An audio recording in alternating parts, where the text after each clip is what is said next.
with what they've done so far and must fancy their chances of actually nicking a win here. Well, I think, you know, when you looked at the game against Sweden, they probably thought they were quite lucky to come out because Sean Burke came up big. But here, they're getting the honest chances. They're creating as much play as what the CIS team is. So, yeah, if they come out with a point or 2 points here, I think they'll be more than happy. But I think it'd be unfair if they lost again. Was there anything that you as a coach would have been saying to the CIS players during that intermission? Well, I think the CIS team, their quality showed when they were short-handed, and the weak areas in the Canadian team was obviously they haven't played together an awful lot. So I think the coach is probably a little upset they're not taking advantage of the fact that this team isn't really a solid set team. They're kind of guys put together, and they haven't had an awful lot of ice time together. I think the CIS coach will be a little upset over this result. Belyanin finding his colleague Mironov. Here comes the CIS again. Titov, though, he's robbed of the ball, and it's 3-on-2 here. Canadians laying it off. Chris Kontos waiting in the middle, and it's Plavsic back clearing his own lines now. The counter-attack, and Kontos has had to come deep. It's Kontos on the return, but Kontos loses the puck. Kent Mandeville's in there as well. It's the first line that's out for the Canadians at the start of this second period. I'm quite impressed with that Plavsic. He had a good scoring opportunity towards the end of the second period. He missed it, back-checked all the way to the other end, made a good hit in the end zone, and here you just saw him back-check here and probably saved a good scoring opportunity for the CIS. So he's a good two-way hockey player. You can see him now covering around in front of the net. He's doing a real good job. And back come the Canadians once again.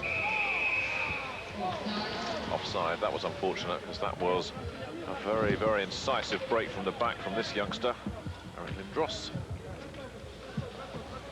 There's a lot of weight on his shoulders. You know, everybody expects so much out of him, but they forget he's just he's a young hockey player, and he's got a lot more to give. And you know, I just hope he doesn't get a lot of criticism for his play here or at the Olympics. Yes, it'll be interesting to see how he copes with being in the goldfish bowl of the Olympics. Yeah, it's certainly going to be a lot of pressure because the Canadians still have a lot of pride in the game, and they expect the Canadian team to go there and do well, even though it's not what you call the cream of the crop. The puck whistles across the CIS goal line. Now the Canadians taking it around again. Excellent play by the CIS goaltender Trevlov. I mean, he broke down that Canadian attack with a good poke check, and you know, that looked like a good scoring opportunity until he got his big stick out there. It's Dan Ratushny, the man that was taking it around the net. The defenseman from the University of Cornell. One of these youngsters, he's just 21. The big difference so far, I think, is the Canadian team hasn't done what a traditional Canadian team has done in the past, is retaliate to a lot of offenses. The European teams are big with the sticking and jabbing and kind of egging you on a little bit, and the Canadians have taken a lot of stuff, but they're giving it. And obviously, Dave King has warned them, you know, you go in the penalty box and there's a good chance you'll lose. Offside's the call against the Canadians, so the CIS will get another opportunity. Lindros, the man judged offside. There is Big Eric. Smile for a colleague there. That was Dave Hannon, the recipient of the Lindros smile. He hasn't had too much to smile about, of course, but an interesting few weeks coming up for him. CIS win the face-off in centre ice, and they react to the ball, the puck quickest. WRF taking it around, but it's Lindros performing the clean-up operation for Team Canada. Gets over the red line, he's deep inside the blue line. That was a good attack, trying to feed Dave Archibald. Archibald couldn't quite get on the end of it, but a tremendous ring-to-ring run from Eric Lindros. I think it just showed some good character there. I didn't realize he was such a fast skater. He broke down the ice, and the CIS players couldn't get near him. The play broke down, and the Canadian defenseman got caught standing up on that Gordie Hines, and he back-checked all the way and stripped the puck off the Russian player, or the CIS player. So, you know, for a young kid, he's learning the game real well, offensively and defensively. But his speed is clearly something of a factor that the Canadians can use, not just in this tournament, but in the Winter Olympics in Albertville as well, because he's without doubt the fastest player on the ice right now. Well, he's got a long stride, and he's a big man. He's very much like Lemieux in some respects. Obviously, he doesn't have the hands but he's certainly got the size and strength to ward players off. Canada looking perhaps just to settle into a rhythm again like they had in the first period. CIS not allowing them that luxury this time. You know, from what we've seen so far, Nick, you couldn't really pick a team that's going to win Albertville. You know, the CIS team doesn't seem to dominate when they play Czechoslovakia. They don't seem to dominate here against the Canadian team. You kind of wonder if an outside team may pop in and get the gold medal this year. Well, the Finns, of course, are always tough. I'm surprised they're not here this year. I thought they attended this tournament last season, and I thought they might have showed up this year. Here comes a breakaway, Karamnov. And a bit of a how's your father there. Karamnov lost his stick. I thought for a minute the gloves were coming off then, but this is international ice hockey, not the NHL. Oh, that was a dive. You know, you don't mind. That's the kind of thing right there, to me, that typifies the way some of these European teams play. If you touch them, they dive, and the referee falls for it. And here's Canada shorthanded for really no reason. I think it was just a poor call. Well, Wally Schreiber doesn't look too happy. He's going off for hooking. A call that was disputed by his fellow countryman, Alex Dampier. And it's academic IS early in this second period. They trail by 2-1. Canada's going to have to be careful. The CIS are setting up a first-time shot off to either the left side or the right side or up into the high slot area. And if Canada let them settle, these guys are too good as shooters, and they're not afraid to drive to the net. They got their first goal on a power play. There's always a chance this is how they get their next one. They haven't looked dangerous other than on the power play. That's right. Canada low, get it away. Coming back for the CIS, Filimonov.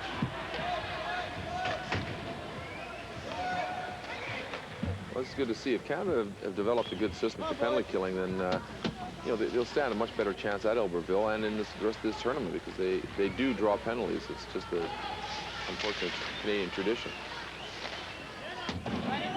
One I'm sure Dave King is trying to get rid of. Well, so far the penalty killing unit working very well for Team Canada. CIS not in a position to mount an assault at all, and indeed it's Canada short-handed that are pressing at the moment. Dave Archibald unable to get on the end of that one. Once again, Karpovtsev clears his lines. Titov is in there, sliding in. Gordy Hines, though, shadowing him wherever he goes. Selyanin pulls the trigger. Trevor Kidd makes a glove save.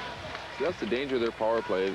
They've changed in the last few years in how they attack, and they're using that one-time shot, pass across, first-time shot, get everybody on the move, and they get guys driving to the goaltender, try to set up the screen. It's very effective. When we saw a tournament early in the year, the Russians were scoring a lot in their power play using that tactic. Well, that's an earlier incident there. A trip on Titov that went unpunished. I think that was another yellow card incident, if I may use the term. They're too good in their skates to fall down into getting touched. I mean, they're excellent skaters, and they just don't fall over unless they want to. Another shot coming in from Selyanin. Caught that in the head. That's two slap shots that have come in the last few seconds from Selyanin, and there he is again, this time hooking up with Prochorov. Prochorov gets a shot in, whistles across the net, but it stays inside the blue line. So once again, CIS mounting the drive, the build-up, slow, wild effort from in front of the net there from the CIS. I think Karamnov can do a lot better than that. So Canada might have drawn a penalty here for a cross-check. It's Brad Schlegel. There's that situation, you know, he had to clear the goal. Yeah, he jacked him a little bit hard with the stick maybe, but he had no choice. You just can't let those guys drive to the goaltender and set up a screen. So Schlegel goes off, which means that for 2 seconds we're going to have 5-on-3. Be a disaster here. They got a quick draw and scored, and still with the two players in the box, it leaves them an additional 2-minute power play. But I think Canada, it's a real breakthrough from what I see, that they've been able to kill off this penalty. I think a lot of teams possibly are afraid to attack the Russians like the Russians attack them. possibly King's taking a page out of their book and said, well, you know, if they're going to score, we may as well make them earn it. We'll attack them and try to throw them off their set pattern a bit. Once again, the long slap shot coming in from Selyanin. The scramble in front of the net there. The officials are in to sort it out quickly. Selyanin certainly seems to be their trigger man as far as the long slap shots are concerned on the power play. That was the idea there. They wanted to get that shot in 2 seconds, try to get the goal and still have the extra power play. But I see the Russians, they look like they know how to antagonize the Canadian players. They get in there and challenge the goaltender, and all the Canadian players are growing up. You can't touch the goaltender. If you touch him, somebody has to pay for it. I can see they're going to get penalties. The Russians have got a good tactic going here. They know how to get the Canadians off the ice. But now it's a 5-on-4 once again. Still on the power play, of course. Real pressure coming in from the CIS here. Selyanin feeding Karpovtsev. Selyanin again. Picking up the loose buckets. Bachorov tied up on the boards. Canada still can't relieve this pressure.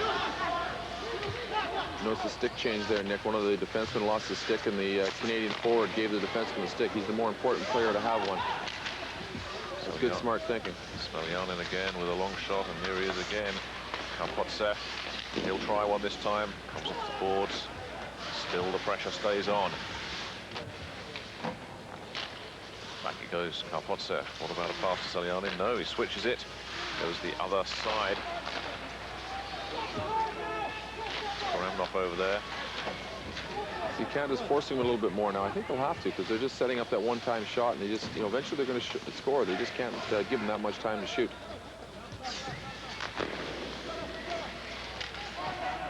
Still, the pressure is on. Petrenko with that shot. Canada look to get it away. Selyanin keeps him in there.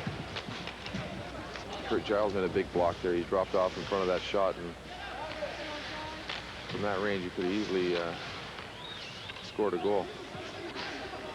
And the seconds continue to tick away. Canadians getting away with a little bit in front of the net now. The referee's letting a little bit more go. There's a couple of cross checks that kind of turned a blind eye to. And the pressure relieved at long last, and the power play over. So Canada survive.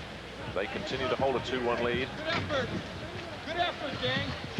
That goaltender came up. That young goaltender kid, I thought he did a good job, and it's got to be good for his nerves going into the rest of the tournament, thinking that he can go out against one of the supposedly top teams and withstand a lot of pressure. 2 power plays in a row. Icing the call. Yes, Trevor Kidd, definitely not a liability, the youngster from Brandon Spokane, who plays his college hockey for the University of Maine. And now the breakaway on. It's 3 against 2 if they're quick. Fabian Joseph. That's a good grab.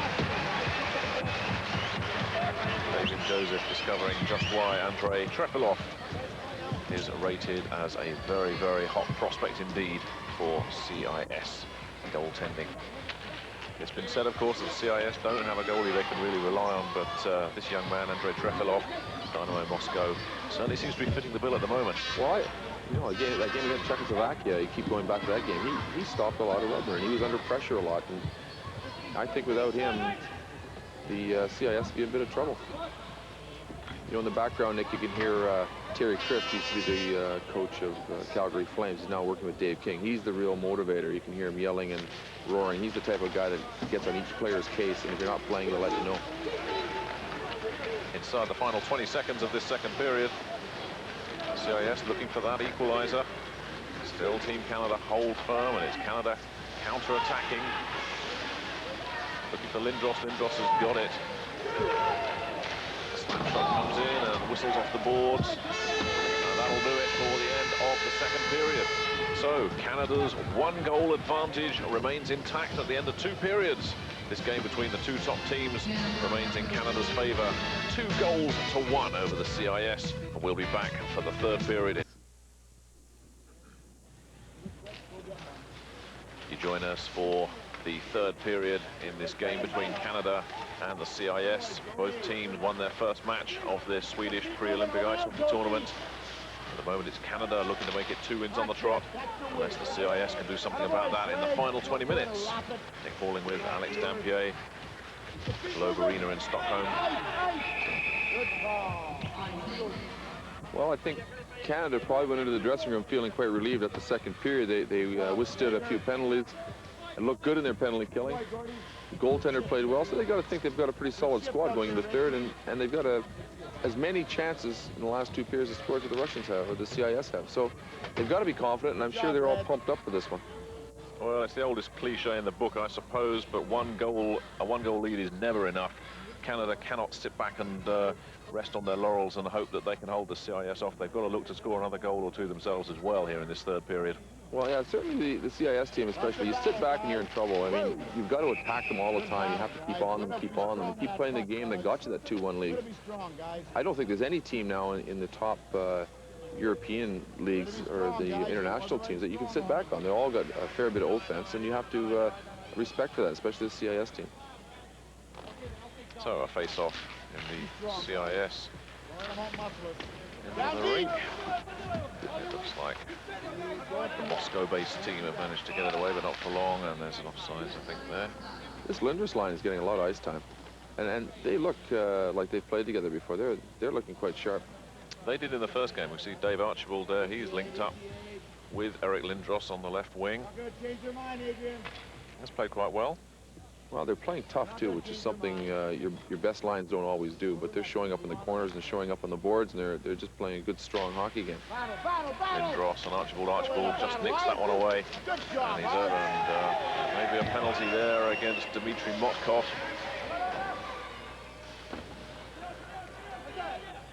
That could have quite easily been a penalty, Nick, but I mean...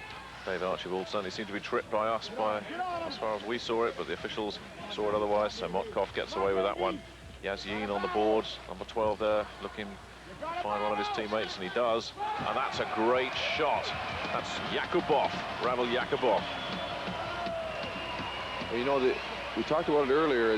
The Canadian defense have got to go in and pin their man to the boards and don't let him spin back into the play. And here's a poke check, turned away, walked back out into the slot, and shot. And the other CIS player set a pick on it. You see it here, he'll spin away. The Russian player comes across, sets the pick on the other man right there, lets him through. Trevor Kidd, it looked like he was wrong-footed on that one a little bit. Didn't expect it to be going up there. Well, so Yakubov with the goal after 5:42 of the third period. We're all square at 2 apiece. There's not much you can do about that. You know, from that range, the guy's only 20 feet out, and these guys are great wrist shots. He's at the mercy. I think he probably just took his chances and went down and hoped he took away as much of the net as possible. But not enough. Ravil Yakubov levels it up. And that should set us up for an interesting 14 or 15 minutes or so. Well, the CIS have looked strong in the beginning of each period. And again, you know, they scored 2 goals first few minutes of the first period and first few minutes of the third. I think if Canada can just keep knuckling down here and not try to play a defensive game and just keep attacking, which I'm sure they will. Kenny Yaremchuk feeds Stefan Roy, and Roy really should have had that one in. Trefilov again coming to the rescue of his team. Wally Schreiber going away from it, but they should have scored there, Team Canada. Great chance, and again, Schreiber's involved in this. You know, a guy who's, again, a journeyman, and he's doing a real good job. The goalie played well. He challenged him and took away most of the net on him. Trefilov doing a very good job indeed, thwarting. There we are, there we can see it from above. That's John Chabot, in fact, not Stefan Roy, John Chabot. He plays his ice hockey in Milan. He's from Native American Indian stock. Well, he's been around. At least Canada are getting the chances and creating the chances. That's probably what King is more worried about than anything, that they get up against this team and wouldn't create enough offensive chances. And I think the only thing they have to work on now is a little bit of their defensive zone work. And it's Chabot bringing it out. The counter-attack on again, Dan Ratushny dumping it in. Nobody there for Team Canada, and so the CIS get a break here. 3-on-2, but support coming in, and a very, very important interception there from Gordy Hines. And Schlegel with the big hit. Hines and Schlegel have played very well at the back for Team Canada. That's their first defensive front. I think they're lucky to have picked up a guy like Gordy Hines. He's going to be invaluable in the rest of this tournament if they're going to win it, because he's got that offensive thrust, and plus defensively he's quite strong. We haven't really seen a lot of mistakes by the Canadian defense, and sometimes that's a real suspect area in the Canadian game. Well, Hines, the guilty man, I think. A spot of hook in there, I think, perhaps. Well, he got caught out a little bit. He was a little bit flat-footed, and I think he pretty well had to put the hook in, and otherwise he could have been in a bit of trouble. And let's see if we can see it again. And yeah, the man was clean through, so Hines does what a man's got to do. Well, you know, if the Russian hadn't gone down there, he got away with it, because all he did was stick the hook through and wrenched him around, which is a good play, and a lot of the times you get away with it, but he yanked him just a little too hard, and he spun him onto his knees. These Europeans, they're always falling over, aren't they, Alex? Well, I don't know what's wrong with them. They got to get the skate guards off one of these days. It's funny when a lot of these players go and play in the NHL, they learn not to dive around as much anymore because they lose the respect of the rest of their teammates. Kurt Giles looks to clear it, but the pressure stays on. Giles again. I think Canada's got to force them. I would think if they sit back, they're going to be in trouble. They just can't allow them just to tee off on this goaltender. Well, a very important power play this. 2 apiece. Team Canada looking for their opening. The CIS rather looking for their opening. They're patient. There's Smirnoff. They are challenging a bit more, Nick, but still, that guy, he's getting a lot of shots. I mean, every power play is getting 2 or 3 shots, and he can shoot. They're going to have to do something to take away that shot. Puck in center ice, but immediately it comes back, and trying to thread his way through the needle there was Titov. They've done a good job on keeping Titov relatively quiet. He is dangerous. And there he is, number 13, Herman Titov. Well, it's number 4 on the point, Seljanin.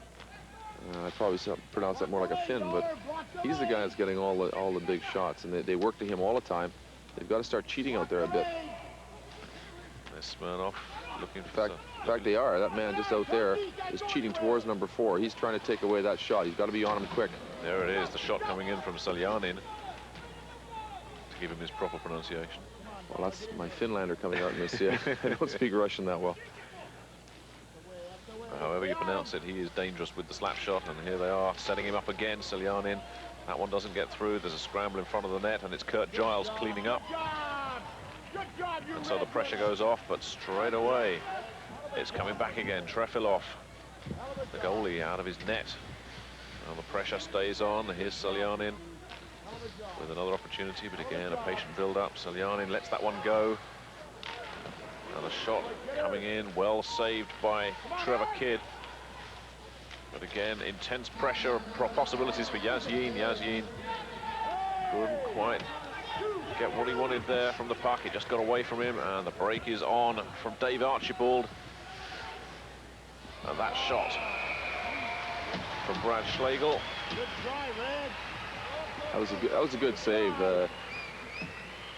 It was a good play because the Russian or the CIS defenseman dropped, set up a screen, and he just snapped it over top of him. Made it look very easy indeed. Andrei Trefilov, Brad Schlegel frustrated. In fact, when you see Trefilov making saves like that, it's hard to believe that he's actually been his net's been broached twice in this game. Well, he's had a lot of pressure at times, and the goals that have gone in have been good goals. There hasn't been anything sloppy, and he's made some good saves. But I think the CIS are underestimating this kid if they say he's not a very good goaltender, because he's certainly stood up to a lot of good quality shots in the last few games. So here's Gordie Hines for Team Canada, looking to begin another assault. Find Schlegel, and Schlegel looking up for Dave Archibald. Oh, great hit. Good hit. Lindros just followed that one right through. And it's Lindros now in center ice. Getting back and feeding Schlegel, and here's Lindros again, deep in his own territory. Ratushny. You're not going to go one-on-one with Eric Lindros and get away with much, as Boris Mironov discovered there. There goes the big fella. 2-2 then between Canada and the CIS. We'll be back after the break. Ken Yaremchuk dumping it in. It's third period. We're still balanced at 2 apiece. Good work, Red. You're going well, Red. Keep it going now. The way things are going right now, I think if Canada keep out of the penalty box, there was a penalty hitting from behind. That could be a 5-minute penalty quite easily. Sergei Seljanin Shrugs his shoulders. You know, that's one of the worst hits in hockey, coming up from behind a guy 3 feet from the boards and drilling him into the barrier. That's one of the things that's getting outlawed in NHL hockey now, because it's one that caused a real serious neck injury. Salyanin will spend a couple of minutes, well, at least a couple of minutes. This could be a 5-minuter. I'll have to wait and see what the officials made of that. But whatever, Salyanin will take no further part for the next 2 minutes. His second penalty of the game, boarding the call. So, Team Canada go to the power play. And this really a crucial phase of the match inside the final 10 minutes. 2 apiece. Canada must look to try and make something on this power play. Well, the story so far has really been penalty killing. Both teams have done a tremendous job in penalty killing. Except, of course, the CIS scored early on in the first period on the power play. I think right now, whenever Canada get a chance to shoot, they've got to tee it off. They can't be messing around. Well, that was Gordy Hines with the shot there. And Joe Juneau didn't like something. Not quite sure what Juneau's complaining about. Well, I think that shot from behind that caused the penalty initially is something that none of the players like, and they're not, you know, they just can't take that. And they're going to show the Russian or the CIS team that they're going to stand up and start pushing and shoving back a bit. Good save coming in from Trefilov from the shot from Gordy Hines. The Canadians have got to get somebody to the net. The goaltender's playing well. That puck comes back to Hines. They've got to drive to the net, get some screen in front of them. Just over 8 minutes remaining. Archibald hooking up with Joe Juneau. And he just lost his temper a couple of minutes ago as he got his composure back. Juneau looking for a man, finds Archibald, and Archibald's fairly weak slap shot goes into the glove of Trefilov. No problems there. They're working the very similar power play to the Russians, but the Russians have it down a little bit better. They work it around and they work it over to that first timer. And the Canadians will have to do that. They'll just have to be a little bit more patient. Lindros, Archibald, Gordy Hines. It's interesting they stuck Archibald on the point on this power play. I'd hate to see him in trouble with a one-on-one with some of these CIS players. He could find himself in a little bit of trouble. Maybe Dave King gambling here and hoping that an opportunity there for Joe Juneau, but once again it's Trefilov to the rescue. But Juneau in front of the net, thwarted by Trefilov, who is really coming to his team's rescue once again.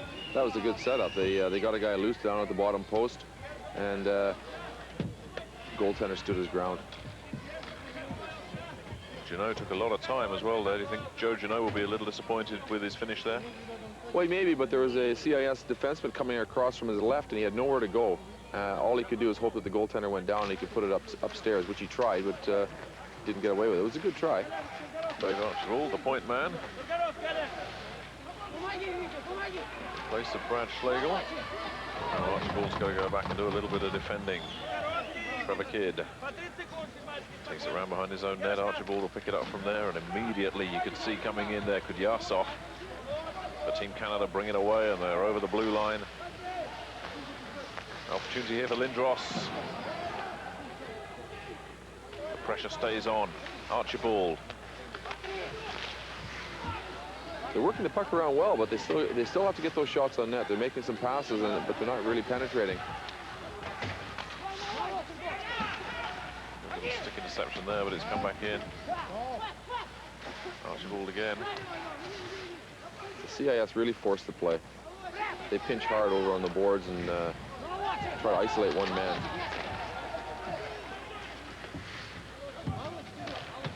Well, you can see it's going to be a tight third period here. Yeah, mistake now will cost one or other of these teams the game, so the pressure really on. And we have ourselves an injured player getting up very slowly, Herman Titov.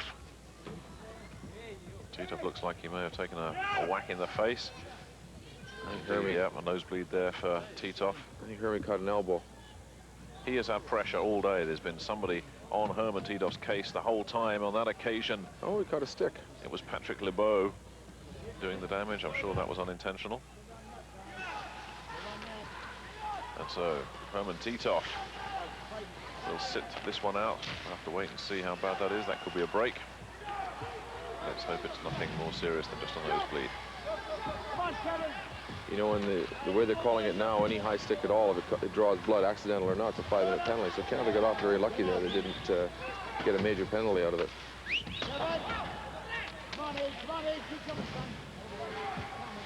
Well, it's been a feature of the game that the officials have let quite a few things go. I think some of them must be worried, though, that when they go to Albertville, that might not be the case. I'm sure it'll be a lot tougher in Albertville. CIS on the attack themselves. But Lindros is back there. Very cool, calm and collected play from Team Canada. Chabot dumping it in. Nobody home, though, for the Canadians. This is where fitness is going to come in. We're going to see now what kind of shape Team Canada's in. I'm sure the Russian or the CIS team is in top physical condition. And if Canada slack off at all, they're going to find themselves in trouble. So if the fitness is up, I think Canada have got more and a better chance of winning this game.